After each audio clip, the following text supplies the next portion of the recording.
Alright, I get it! Matcha Flavoured is a data pack that claims to change the game into feeling more rewarding for casual players, and not only has it gained a lot of traction lately, it's also the first data pack I'll be covering on this channel. This has got to be easily the second most requested thing I've ever been asked to review. To the point it's closely competing with Beyond Depth for first place, the only thing stopping it from taking over the most requested slot being that Beyond Depth's community raided my damn Discord to make it happen. And this is not an invitation. If you do this, I'm putting your project on my do not review list and promptly taking your mom out for a steak dinner so I can become your dad just to ground you. By the way, in case you're curious, the do not review list is actually publicly available on that Discord. To tell you the truth though, I was skeptical on this data pack. Usually when an entire community comes out and harasses me to do something, it's usually for something I don't end up enjoying. So that leaves us with the question, is it good? Is it bad? Was my skepticism warranted?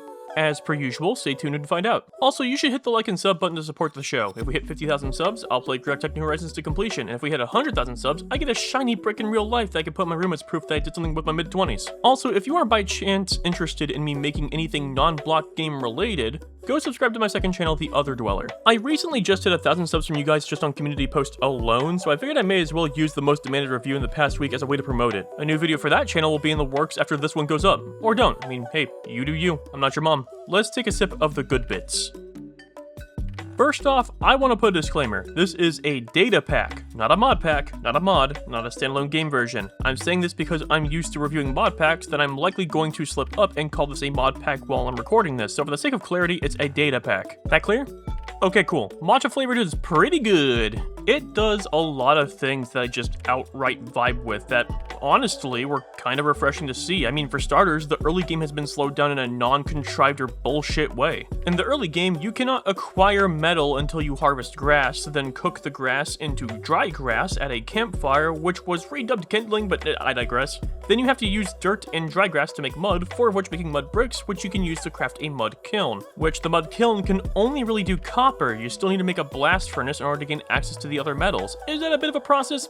Yeah, but it's done in a way I don't really see as needlessly complicated. It's not like you had to find the specific dirt type or had to burn the grass to a specific point or, God forbid, look for specific wood types. It was just a simple adjustment using some already established rules. Plus, you can still do the usual Minecraft start, punch tree, get table, make wood tools. But what it does is slows the player's roll a bit on the speed in which the player scales in a way that feels natural. No artificial scarcity here, just pure gameplay shifts. On top of slowing down your progress, days were also made longer, so the beginning of the game feels a lot less like a rush, which was refreshing. I really enjoyed being allowed to take my time to not only gather information, but to apply it and also have room to breathe and do things I want to do. Honestly, I'm surprised more packs I play don't do this when they greatly extend the required time commitment for certain tasks. I mean, if a data pack can do it, mods can do it, right? I mean, surely mods can do it. Tools and armor across the board have been made far more durable, which was a good touch considering just how long you spend in each tier from my experience. Having wood tools last way longer was honestly quite nice and refreshing and made the slower progression feel that much better as I wasn't burning through garbage tools frequently.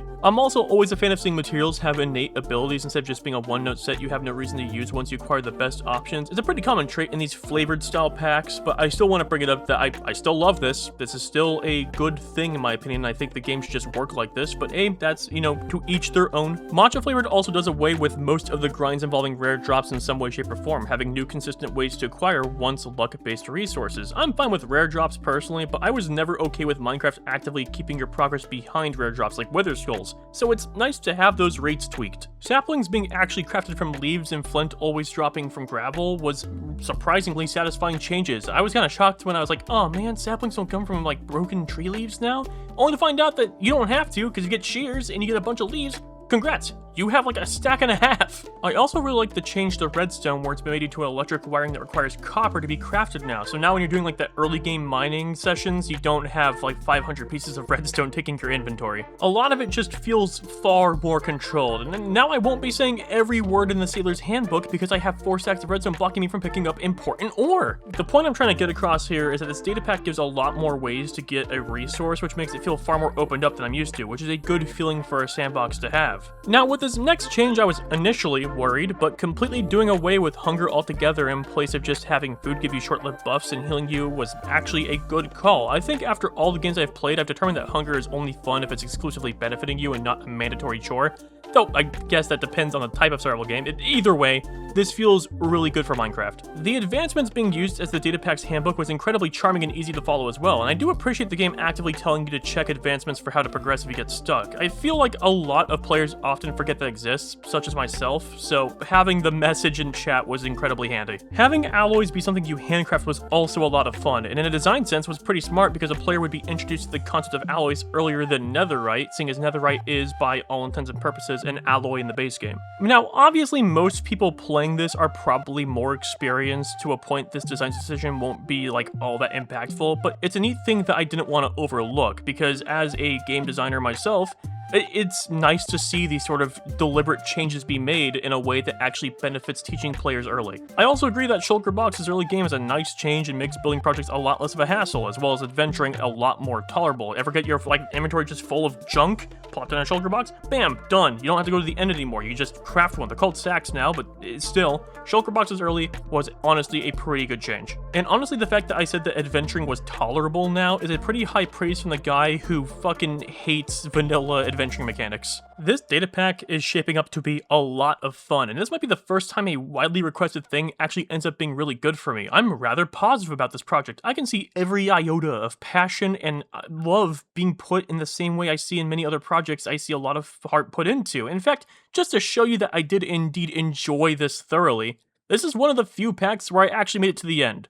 Granted, I did use a TP command every time I died because I didn't feel like redoing my spawn point for this Ender Dragon fight, which reminded me of how obnoxious the fucking knockback was. The point is, I played this a lot in my free time while making the video, and I was having a good time. That being said, if you expected me to walk away with nothing to criticize, you clearly forgot who you were watching. I'm literally known for critical cheek clappage that you can hear from a country mile away. Yes, I have some issues to bring up, and a pretty sizable amount actually, so let's talk. Now, this con section is going to be something special, because unlike usual, where I don't have really the ability to see the developer's design philosophy, Claywright actually has provided us a video that explains the decision-making behind the changes. So while I will be, still doing my usual style, I will also be acknowledging the decision reasons the video states and offering my counterpoint. You'll be surprised by just how much I agree with them, but I think a different POV could provide useful. Starting off, the texture reworks leave a lot to be desired. The Nether lost all of its iconic color. The Hellstone texture is simply far too similar to Blackstone, so we lost a color option for building. This also unironically makes the Nether way harder to see in because you can't distinguish different landscapes and you can't actually see a Nether fortress as easily as you once used to. Because get this, Nether fortress bricks also turn to the same color as Blackstone. Why is there so much black in the Nether? Coal now looks like rotten lasagna you left out on a sidewalk, and the zombies look more like rock golems now. The texture pack has this weird need to desaturate everything, and a lot of the joy and whimsy the world once had has been atomized. It's like my world suddenly got MDD, and as someone who is diagnosed with that, it's really odd seeing my comfort game look like a Doomer Core edit. Moving along from the world looking sad, the data pack also goes out of its way to rebalance the hostile mobs, and let me just say, there's a glaring problem with one in particular. Skeletons having less health? Yeah, that makes sense. They're kind of annoying to fight at their default health value, so having them be a little squishier tracks on a design standpoint. Cave spiders being less durable but faster also tracks. Tiny spider, most of their damage comes from poison. This makes them stand out from basic spiders. I can see the vision and I don't really have a problem with it. The zombies? Absolutely fucking not. No, wrong, bad. Don't know why you did this. We're not doing this. We're not fucking doing this. There's making the early game harder, and then there's spiking their water supply with pure fucking fent. For some star-spangled reason, the dev decided to swap the baby zombie and adult zombie moving speeds as a means to make them harder, and let me just say, I almost turned off the data pack just for seeing this. I'm not joking. The only reason I pushed forward is because I'm paid to do it. And I'm glad I did, because like I said, I do thoroughly enjoy this data pack, and the warding enchant does make them manageable, but nothing pushes me away from a project that aims to rework Minecraft more than nonsensical difficulty shifts that feel entirely artificial. Ramping their speed doesn't make them interesting to fight, it just makes them annoying. I would have rather you upped their damage than speed them up like this. You basically took the baby zombie, the least liked hostile mob in the game, and then said, what if the regular version of the mob did that? If you want to make them harder, make them harder. don't make them stupid. I get the idea of trying to make nighttime dangerous again, that's something I can certainly appreciate, and I even agree that it should be the case, but this ain't the solution, Chief. Difficulty should come in the form of a true skill check, not something that requires insane reaction time to respond to.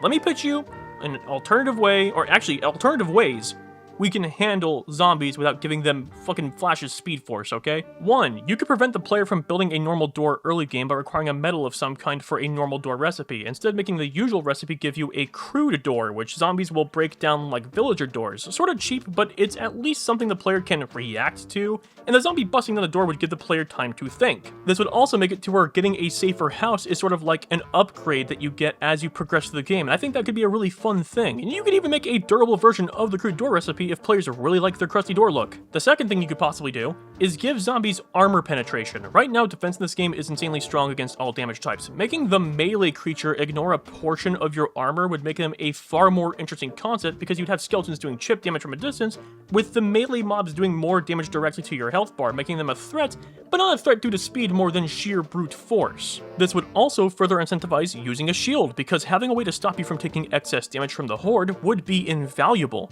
Or you can go with 3. If you really want them to go fast like this, make them ramp up into their max speed instead of start on it. Then the player can have time to react to the zombie before it bolts at them. One of my main gripes with the baby zombie as a mob in vanilla is that it's faster than human reaction time, and you just gave that speed to the most common version of the mob, so needless to say, not a fan. I kind of think we need to have some way for the player to be able to react to the threat before they get absolutely murked. On an entirely unrelated note, I ran into an issue with the advancement screen where it said that Electrum could only be harnessed by titanium, but there's absolutely no titanium in this data pack, because diamond is actually the one that can hold Electrum, not this make-believe metal you mentioned. And while we're on the topic of alloys, upgrading your enchanted tools to an alloy loses the enchants it had beforehand. I had a diamond axe with mending from a dungeon, and I upgraded it to Electrum, only to find out that the mending enchantment got dropped during the process. Now, fortunately, being able to handcraft enchantments now instead of having to rely on the enchanting table does make this a little less of a problem, but at the same time, like, that didn't feel fair. On to the next pressing issue. The removal of mob farms doesn't really work, and that's coming from someone who doesn't make them. I get it, right? Mob farms aren't fun, and I agree, they aren't. There's absolutely nothing interesting about standing around doing sweet FA just to grind some resources. However, doing everything you can to get rid of them doesn't actually solve the problem. Sandboxes by design are about skill expression through creative problem solving, and mob farms were one of those expression pieces. Just about every sandbox game, to some extent, requires farming. Grounded requires you to farm certain bugs and creatures for resources, so players would often find their most common spawn points and farm that area. Terraria has you hunting down monsters and bosses for certain loot to help you progress, to a point that summoning items were literally made for that. Even a new game like Hightail has you collecting things like cloth from skeletons and leather from wildlife because it's needed for weapons and tools. Name me a single survival adventure sandbox game that does not have some sort of farming a creature in it. I'll wait, and I'm gonna blow your mind. By there being those divine fragments that you need for enchantments, Matcha Flavoured still requires mob farming, but now you have no consistent way to do so. And that's not the only thing you need to farm. You need pearls from Enderman still to gain access to a lot of the new endgame recipes this datapack adds, and if you don't want to do it that way, piglin trading is still a thing, and that can be farmed as so long as you have enough gold to mag dump into them. You farm zombies for Estus dust in the beginning of the game, which gives you a healing potion of some kind, and they're also the most consistent source of leather for most of the game. You still need to farm animals for the resources. Wool doesn't grow on trees, and you'll be hard-pressed to convince me to use string to make every little wool block I want to use on a build. So long as there's resources a mob can drop, a player is going to want to farm them. All you've really done is change the work that's required to make one to be far more time-consuming, and in some instances, objectively worse. I get not wanting slaughterhouses, and I agree that it was always a little scuffed to see people making automatic cooked chicken machines.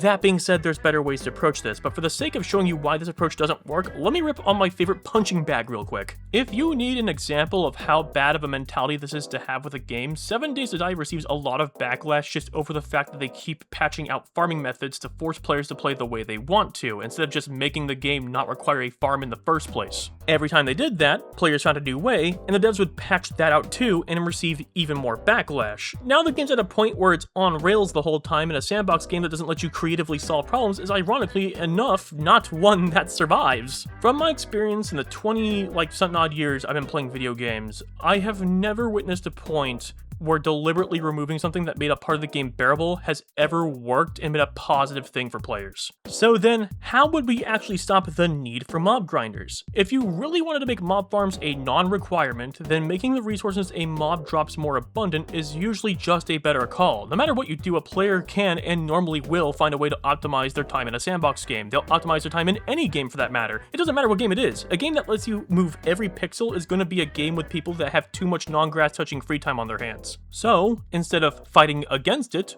work with it, and instead make the farm feel less required for the casual players. Just some examples being increasing the ratio of beef and leather so players don't feel a need to bunch cows in a small pen, as well as buff the wool a sheep gives from being sheared.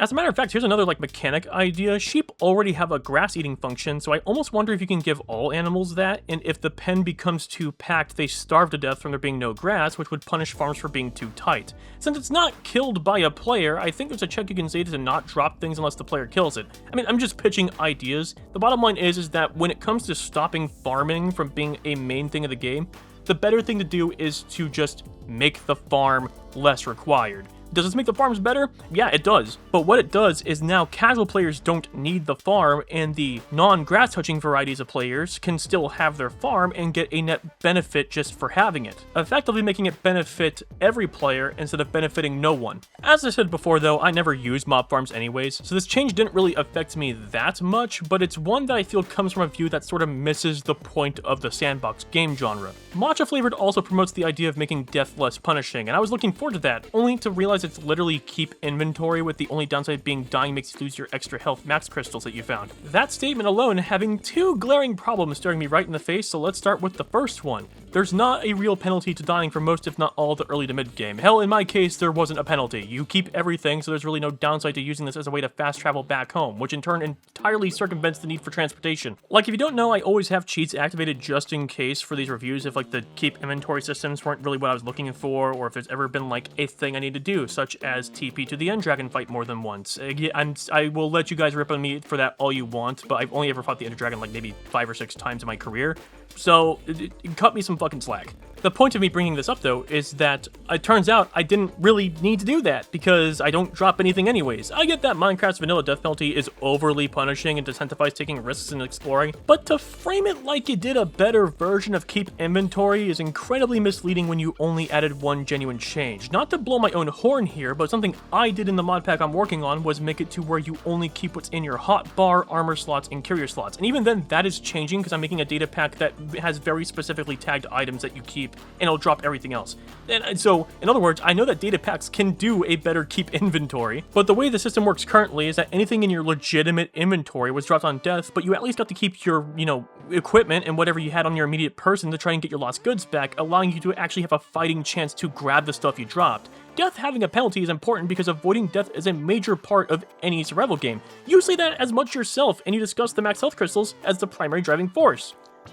But did you ever bother to ask what if the player just didn't engage with this part of the data pack? Because I'll tell you right now, I'm one of those players. I didn't touch this mechanic. The only time I ever had more hearts was when the chest gave it to me, and even then it was for a couple moments, and I got through the game just fine without it. Which means there's no penalty. And if there's no penalty, a player won't treat their survival seriously, and if there's a legitimate benefit to dying, they'll just keep doing it, which is the current problem. Ironically, the one you were trying to avoid. Your design change to make death punishing can be completely avoided, and it's just keep inventory at that point. So honestly, I suggest that instead of a full keep inventory, it should be a partial keep inventory. And how you want to go about that is ultimately up to you. Like I said, data packs, I found that they actually can do that, and I'm working in an older version of the game. I'm working in 1.21.1.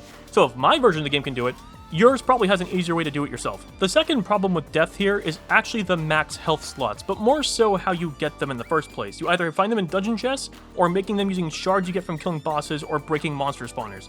And considering you lose the hearts on death one at a time permanently, both of these methods reveal a pretty large problem. Dungeon chests and monster spawners are far more limited than any other resource in the game, incredibly so. With them being as limited as they are, a permanent loss of these heart containers means you have to now find that many more spawners and dungeon chests just to recover them. Which means, in general, you will go from being able to possibly have a few in a considerable amount of time to now having to turn over every pebble on Earth just to get back one of them. And to be entirely fair, you can farm bosses for these crystals, but then the issue at that point becomes, that the time commitment to kill these bosses and how long it takes. The Ender Dragon isn't a fast fight. And as I said before, it's not like you need these slots. The game is just about as beatable with or without them, but the point is making the heart slots a result of deliberately destroying an incredibly rare commodity or spending a large amount of time getting the divine fragments is counterintuitive and flies in the face of that rewarding for a casual player statement, because players who engage with this mechanic are punished severely, where players who don't engage with it suffer no consequences at all under any circumstance. Which would make this the first time in the history of me reviewing these projects where someone's pack somehow made death too forgiving and relentlessly unforgiving at the same time. Because death for a player who engages with this is hours of work gone. In other words, it failed at making death no longer as punishing, as it's pretty starkly in the two extremes depending on your approach to the game. It's probably more distressing in multiplayer, where you go from having all the world spawners that remain to whatever another player doesn't get to first. If every player dies, then congratulations. Nobody's getting extra health unless they slay bosses for 40 hours, which, unironically, creates the requirement of a mob farm. Now, speaking about the data pack being rewarding for casual players, Matcha Flavoured is designed almost antithetically towards that statement in a number of ways, and some I've mentioned already, but others I haven't yet, so let's rattle off a list of every time this data pack doesn't follow its own intended design. Deliberately trying to make the early game harder, which it fails at doing, and we'll wrap back around to this. The multiple furnaces being a requirement in the first place, which while this system was added in as simply as it could be, still adds an extra layer of complexity that wasn't originally there, which is pretty non-casual friendly. Making bread into a 3-step process where you got rid of wheat for some reason from the early game, instead making it a farm for dry grass with the seeds being used for flour, which you can then craft using either eggs or water to turn into dough, and then you have to bake that into bread, compared to just crafting it with 3 wheat. Zombies moving at Mock Jesus for no reasons for the lulz, creating artificial difficulty that will absolutely kill casual players more than once, the max health crystal systems from both how it's crafted and the penalty you receive for dying with them, the advancement menu only giving so much information but yet lacking stuff that matters, such as misleading the player about Electrum, as well as having it to where we have no way to know how to craft benzene through this menu. I couldn't figure out how to make benzene until I found Netherwort, and I'm sorry, Hell Spores, because the data pack renames half the game, seemingly making animal husbandry no longer a feature of the early to mid game, with the only reason being players were making slaughterhouses, which punishes the players who were really just making ranches and just wanting to have, farming animals, just wanting to make a farm. Which feels very similar to that time Mojang didn't add fireflies as to not convince kids that frogs could eat them, leading to their pet frogs dying. In other words, kind of a weak argument, and there were other ways to handle it, which, hey, Mojang did figure that out eventually. The very nature of food buffs in of itself decasualifies the existing hunger system, because instead of just eating when hungry, you now have buffs you keep in mind to use the best food for the situation, creating non-casual depth in just eating food. Removing natural health regen, while it does make sense with all the changes you made, is also not a very casual move. And now that I think about it, maybe the issue I'm experiencing here isn't so much that the data pack is doing a lot of non-casual things, more than it is I don't think the dev knows what casual is, no offense. Would I recommend you change any of the listed things? Most of it, no. Outside of the things I've blatantly stated outside the list, the data pack plays remarkably well and stands out design-wise in a way that I would love to see grow as it is.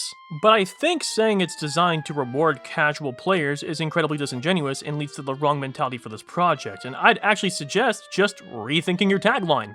Yep, that's it. Find one that better fits what the data pack is doing. Taglines have more weight than you think. If the tagline presents the intended point of the pack, it creates an expectation. If the project falls short of expectations or doesn't follow it, then it leaves a sour taste in a player's mouth. So just take the time to really reconsider what your pack is doing.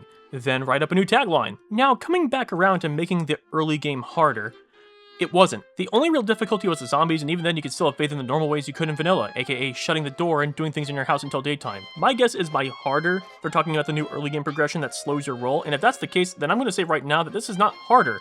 Not even close. There's this weird issue, not just in the mod pack, data pack space, but development space for like any game in general, that making something more time consuming makes it harder, which I find is an odd mentality to have, because what's inherently harder about things taking longer? Nothing. It's just a time sink. Harder would be making the systems required to get to that point take more work, or requiring a hard encounter to be fought to test your skills. There's nothing testing about having to craft a mud kiln before I make a blast furnace. There just isn't. I found the pacing satisfying, but calling this harder is silly. It's just slower. That's what it is. It's just slower. It's not harder, it's slower. Then there's my final gripe. Silver. Silver, from my understanding, is supposed to be the overworld stand-in equivalent for netherite. Super rare, super valuable, and necessary for strong tool types, albeit requiring a different set of steps. Which is neat, I'm on board, I think the overworld should have a new material like this. However, the problem isn't the concept, it's the execution. You can only find it in mountains in the same places you'd find emeralds. There might not seem to be a problem here, but let me bring out some important details to light. Netherite is relatively easy to find. You mine at a certain level of the nether and keep digging until you get what you need. What makes it work is that the layer it's the most common at is usually a near endless string of rock so long as a lava lake isn't there, and if it is, you just turn around and go the other direction. You can do this, theoretically, forever if your pick never breaks. However, you cannot do the same for mountains because mountains aren't in an infinitely generating underground. They're on the surface, where there's more air than rock, which makes the locations in which silver can spawn statistically far less common. Add that on top of the fact that I've only ever seen one vein of 3 with the rest being one singular ore block of silver, and you can probably see the problem. Silver has unfun scarcity that requires wandering the world aimlessly for specific biomes and hoping that biome has enough silver in it. Or alternatively, requiring you to flatten the whole fucking mountain to make the most of a mountain biome. And now if you've seen my Divine Journey 2 playthrough, you know I ain't opposed to mass terraforming like this, but the issue is that on a design standpoint, this is an incredibly unfun way to gate the player from getting the better resources. Emeralds were fine because you could also trade with villagers to get them. Mountains having emeralds was really just bonus points, but silver is primarily gained from this one source, which puts the player at the world gen's mercy. But what about diamonds, I hear you ask? Guaranteed to exist in every chunk, and we have a consistent Y level that we can strip mine at forever. Silver isn't in every chunk, just mountains. And even if it is possible to find silver underground, its most common location is higher up, meaning you'd be lucky to even find one. It's a needle in a haystack, except you have to remove every strand of hay individually with tweezers. So, how would I fix this? I don't think the current implementation needs to necessarily be completely changed, but I do think the ore density needs to be increased. I don't think it needs to be like huge, massive veins, but guarantee that the vein is bare minimum 2 of them, and give 3 or 4. At least enough to be close to an upgraded tool after locating 2 veins bare minimum. Also, if you could find a way to change the rates to be more common around the deep slate layer, as much as it is high up, I feel like that's a fair layer for silver to be abundant at, considering that most of the time deep slate layers also have the ancient city when you're in the mountains. This effectively makes getting silver a pick your poison situation. Scavenge mountaintops for some surface level ore, or dive into the unknown depths and take your chances with the warden for stronger gear. I've heard you can fish in the jungle for silver as well, but I never had such luck. That being said, I think that sums up everything I had to talk about, so let's wrap this up with final thoughts.